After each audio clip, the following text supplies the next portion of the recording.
Hello out there, and Kershaw seems to have done it yet again, guys. They have given us a really neat and unique looking design, fully functional EDC knife at a low cost of $30 with some good high quality materials and components.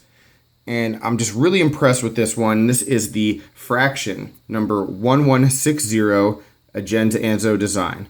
And it's one that I was really looking forward to from the moment that it was announced, knew that I wanted to get it, and it is definitely, so far at least, living up to my expectations and hopes. You know, a month or so ago, I did a review on the CRKT Pilar, and I said, just stop watching the video and head on over and buy the knife because it is that good. And I have a very similar feeling about this one because there's just a lot of bang for your buck here and a lot of really, really nice qualities and little touches that make this knife one that I'm really glad I haven't missed out on. All right, so it definitely has my recommendation, but we're going to talk about all those little details and why I feel so strongly about it. But first, let's talk about the specs and just go over the overall characteristics of the knife. All right, and what we have is a 2.75 inch cutting edge here of 8CR13 MOV blade steel, clip point blade shape here, and hollow ground on the blade itself. So this one slices really well. It came extremely sharp out of the box, so has been really good and useful in the lightweight EDC capacity. All right, and speaking of lightweight, that is one of the huge wins of this knife is just the overall weight. Because on Blade HQ, it is listed at 1.9 ounces. My scale will say 1.99, but still, sub 2 ounce knife for an almost 3 inch folder is pretty darn impressive. Right, so that's definitely a really cool thing to have.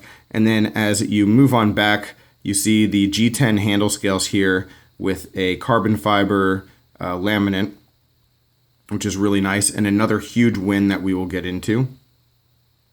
All right, we have a 2-position pocket clip that is tip up only. And then the action is manual, flipper open on KVT ball bearings, which are awesome.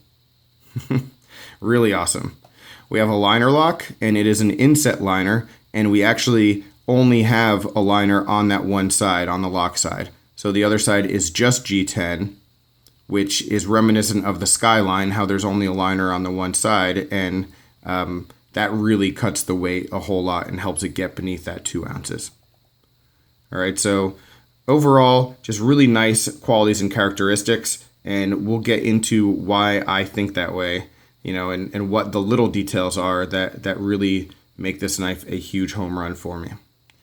All right, so starting with the ergonomics. All right, the jimping is just the first thing that I want to mention because on budget knives, you usually don't see jimping that is this long. You know, usually you'll get jimping that it's like that long and it's not really functional. This is actually pretty functional.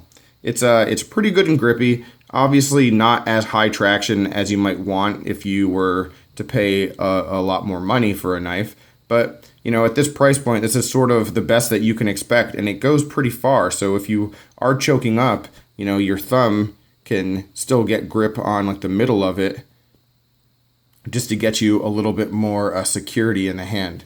So really good job there with the jimping. And then as we move back, I mean, the big hit for me is this this handle. All right, I love the G10, but I really, really am impressed with the carbon fiber and the way that they did this. Because generally speaking, and I've said before, even though I love carbon fiber, I prefer a grippy handle to carbon fiber. You know, I like the high end, the high quality carbon fiber that has a really good amount of traction on it. And on a lot of budget knives I've seen that are using carbon fiber, it's just very slick. You know, the real steel knife that I had that had carbon fiber, it was just like this, it was slick. And then this right here, the CRKT Squid, the Blade HQ exclusive, has what I think might be the exact same carbon fiber. I mean, the pattern is really similar. I mean, so much of this is exactly the same looking, and it's really slick on the Squid. You know, and this side here is pretty slick on the Fraxion as well. But for a righty, when you're holding this knife, you have, as you can see here, all these little points of contact where the carbon fiber laminate meets the G10. So there's all these little spots where you can get better traction and better grip and a good amount of comfort, as you hold the knife. And it's just really neat that they did that. And I don't know if it was intentional, but it really works out because the G10 is grippier than the carbon fiber here. And just 1, 2, 3, 4, like all these different spots, where you can really get the knife in here a lot more securely is just smart. And it looks cool too. I mean, the pattern looks really cool and it's certainly very functional. So I have a good appreciation for that. And hopefully it was intentional because it really, really works out that way. All right. So happy with the carbon fiber and the way that they did it. On this side, what I will say, it is just a little bit sharp right around the pivot. So a little bit of fit and finish, but that kind of stuff is going to happen on and off whenever you are dealing with a knife in this price range and with all these different qualities to it. They're just a little bit of sharpness there, but no big deal. All right, and then also another big talking point is the action of this knife. All right, so this is a manual knife, no thumb studs, so it's flipper open only. But before I open the knife, take a look at this. And this might not be a big deal to some people out there, maybe to most people out there, but the fact that you can read the Kershaw logo and the Anzo design, I mean, again, it's a really small detail, but it's something that I appreciate because so often on knives, especially knives that have the blade nestled so deeply into the frame, this gets cut off and it just looks a little bit tacky. And there's definitely an amount of thought that went into the way that they printed on this knife, and it just seems in every aspect that you use this knife that there was more thought and care that went into the design of this than maybe some other knives in the same price range. And this is one of those things that tells me about that. You can see Anzo design here and you can read Kershaw when it's closed. All right. So that's just one little thing that I noticed. All right. As I said, though, you can only open this knife with the flipper. Even a two-hand opening is next to impossible. Like, I have not been able to do it because the detent is very strong and the blade is nestled really deep into the frame here. All right. And we are running on KVT ball bearings. And one of the things that I remember from the SHOT Show videos about this knife was that it was marketed as, hey, this one, you're going to think that it's assisted opening when you get this out of the box. And I remember thinking, BS, there's no way. I'm not going to think that. I know it's manual. It's going to be manual. It's not going to surprise me that way. And guys, it surprised me. In my defense, I unboxed this with like 3 or 4 other knives and I wasn't even thinking about it. But when I opened this knife for the first time, I thought that it was assisted. It felt assisted that first time. And it definitely is not. What it just has is a really strong detent that is hard to break, and then once it breaks, the knife just flies. It flies. And I've tried, and I mean, it's really hard to actuate this knife and open it halfway. I mean, once you push it open, it's going to go. Is it a little bit harder to open with the flipper than some other knives? Yeah, because that detent is strong, so you do have to give it a good push, but the way that the flipper is shaped, I mean, once you push it, it's really going to fly open, and I was a little bit concerned for the first day or so, just with the way that the action worked, because I thought it was a little bit stiff and hard to push that flipper, and that just continues to break in more and more while keeping a good strong lockup.